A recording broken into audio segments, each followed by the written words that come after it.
So, typical questions is bakit nga ba ang tagal? Kailan ba yung liga? Ang tagal eh.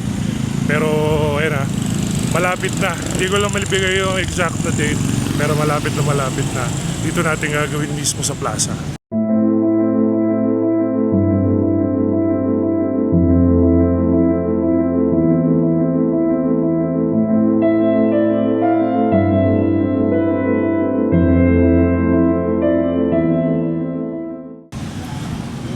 Ayun o.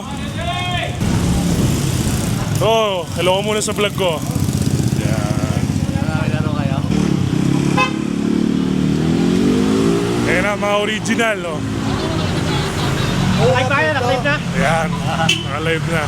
Hi, sir. Hello po. Mapalang hindi Oh, Malalaki rin yan. malalaki ba yan? Ganda. So imagine yung buong court. Yung buong court natin. Mag-hello muna sa vlog ko. Yan. So imagine itong buong court na to, for sure mapupuno.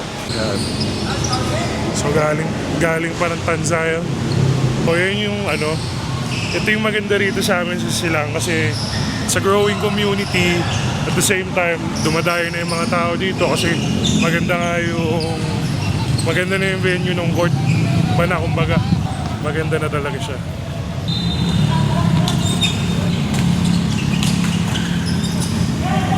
At the same time, yung panooran ng mga tao nandito na sa taas. So yan na yung mga panooran nila. Magkabila yan ha. Ito yung view mo pag nasa taas ka.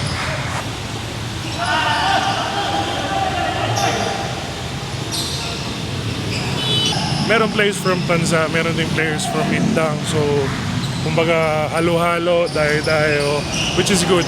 Kasi mas nako-commercialize yun sila. So, alam nyo ba yan, Prolific? Saan nyo nakita? Nakapalo kayo? Uwe. Tingin nga. Oo nga, no. Galing ah. Yun o. Ciao. Hello kayo sa vlog. Shoutout. Sino si shoutout? Shoutout sa'yo, Dodo. Magbago ka na. Ayan, Dodo. Shoutout din po kay Jiro. Huwag ka na mag-inom. Yun. Teka lang, ang babata nyo pa, nagiinom na kayo? Hindi, matanda na po yun. Okay. Very good. Anong name mo? Oh, Anong name mo? Rafael po. Rafael. Nathan, yan. So, ang pambato ng Silang. Seryoso ang mga papa ko. Oh. Seryoso na. Ako, long time na si. Hey vlog, supportahan nyo ha, Prolific ha. Yeah. So, invited naman lahat ng vlogger. Pakiusap ko lang, sana pag kumuha kayo ng content dito, huwag nyo kalimutang itag si Prolific Basketball para pare-pares tayong umaangat, di ba? Yun lang naman. And then liga-wise, malapit na either I can't say the date yet, pero malapit na. Siyempre, meron lang tayong mga unang inaasikaso bakit nagtagal, pero malapit na. At doon sa mga nagtatanong kung tuloy ba, of course, tuloy to. May inaayos lang tayo, kaya medyo nagtagal, pero tuloy talaga. At dito natin yung gagawin mismo sa Plaza ng Silang Bayan, okay?